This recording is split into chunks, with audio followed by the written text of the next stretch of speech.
it's Reagan, and today I'm here to do my fall reading and review video. This video, of course, is where I reflect back and show off every single book I read for a particular season. Right now, we're gonna look back on the fall season, and then I will talk about my top 5 favorite books I read over the course of those 3 months. So, particularly for the entirety of fall, I'm a huge fan of so many things I read. This period of time was definitely like the time of me like reading through series, which you'll definitely see as I go through every single month. But without further ado, let's just go ahead and jump right in and start with the month of September. So the first book I completed in the month of September is A Darker Shade of Magic by V.E. Schwab, and I gave this book a 4.5 out of 5 stars, or 5 stars.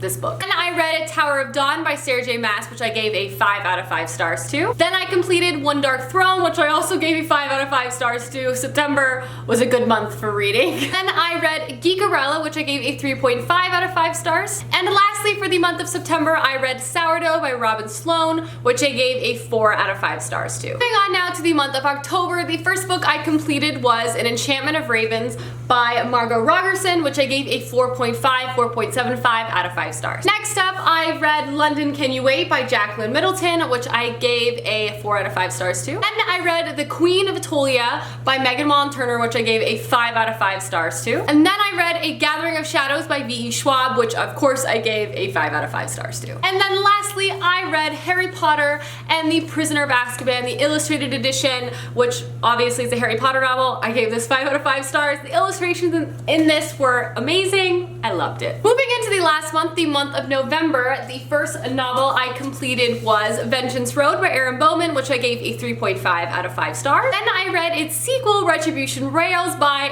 Bowman as well, which I gave a 4.5 out of 5 stars. Next up, I read The Empress by Sj Kincaid, which I gave a 4 out of 5 stars to. Then I read The King of Atolia by Megan Wong Turner, which I gave a solid 5 out of 5 stars to. Just incredible, just incredible. And I read The Wizards of Once by Sj Kincaid, which I gave a 3.75 4 stars to. And then lastly, the holy grail of all the books I've read over the past 3 months, I read A Conjuring of Light by V.E. Schwab, and I obviously gave this a 5 out of 5 stars. Yes. Right, so those are all the books I've read over the past 3 months. Now I'm gonna move into my top 5. The interesting thing about this top 5 is that I read 2 series concurrently over the past 3 months, which were by far and away my favorite books, but I can't count those books separately, so it's gonna be like 2 series I'm about to show and then other books that I also really, really love, so keep that in mind. The first series I have to talk about, get it out of the way, because it is by far and away my favorite books I've read over the past 3 months, and that is the Darker Shades of Magic trilogy by V.E. Schwab. This is an incredible fantasy series that I just feel like expands and grows each and every book. I love this story so much. It's actually hard to articulate. This is a world full of magic and adventure, multi-perspectives. It has so much to offer and so much fun and feelings and just everything you want. It is about parallel Londons, and we follow travelers as they move between these Londons. There's also politics involving in each and every world. But mostly what makes this series stand apart is the incredible characters you get to read from. You fall in love with them, you root for them, you cheer against them, but at the end of the day, they make you feel things, and it's incredible. This is an incredible fantasy series. Read it. The next series I have to talk about is the Thief series by Megan Wong Turner. I read 2 of the books over this 3-month period, and I'm about to read, I'm currently reading the concluding novel literally as we speak. Well, not like literally right now, but it's the current book I'm reading. This series is another incredible story. They're very, very short, but they pack such a punch.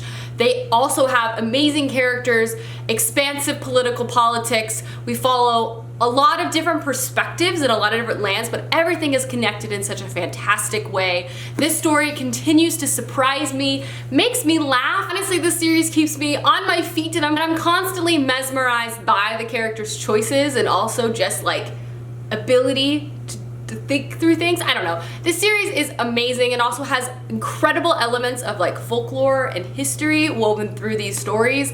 They're impeccable, I guess is the word I'm looking for. Read them. So the next book I'm going to talk about is An Enchantment of Ravens by Margot Rogerson. This book was such a delight to read as well. It's another small package novel, and it follows our main character that lives in a town that is adjacent to Fey land. She herself is an artisan, which is an incredibly valuable skill. She's a painter, because Fey love to buy these things from humans because they themselves cannot create anything with their hands, as they literally turn to dust if they do so. At the beginning of the story, our main character makes the fatal mistake of painting real human sorrows in one of her patrons' eyes. From there, she's whisked away to the Fey lands, and everything kind of starts from there. Again, I always feel like I have to say this is not like A Court of Thorns and Roses. It sounds like it is, but they're very different stories. This has an incredibly lyrical writing style. It has such wonderful character interactions. It has such great elements of humor. But the part of this novel that I really enjoyed a lot was the perspective of Fey in this novel. Fae normally are very romanticized, and so is immortality, especially in young adult novels. This did not take that route. In fact, as a reader, you began to kind of pity the Fae, but also not like them because they're incredibly shallow and also cruel. This is a really great story, and I'm really excited for the next one, as I feel like there's going to be another novel. The next book I have to talk about is One Dark Throne by Kendar Blake. This, of course, is the sequel to one of my favorite books of last year, which is Three Dark Crowns. This was a fantastic continuation of this story. There's a short story coming out soon that I have to read, and honestly, so good. This book was actually so great because it really catapulted the plot forward, but it also left it in a place where I literally could not articulate to you what could possibly happen next, which makes it such an exciting series. This is a dark fantasy tale about three sisters that have to kill each other for the throne. They all have different magical abilities. It expands and goes so much further than even the synopsis. It's so flipping good. Read it. And the last book that made my list is Tower of Dawn by Sj Kincaid. This was definitely a sleeper for me and very much a surprise when I picked it up. I was expecting to not like this book. I was over this whole Chaos separate story. I was kind of falling out of love with the Throne of Glass universe a little bit. I still really loved it, but there was other series by Sj Kincaid I liked more. This book was flipping everything, okay? I'm a Kale fangirl once again, which feels good. It feels right. This story introduced so many new characters and like new places, and honestly, this is the series I want. I just want like 20 more books set in this world, following Kale, following the characters present in the story. It's incredible. If you had any doubts about Tower of Dawn, don't have them. Just read it. It's worth your time. I really, really promise you. Alrighty guys, those are the top 5 books I read this fall. Let me know down below some books you've really loved reading recently, as I would love to know, and I'll see you guys soon with another video soon. Goodbye!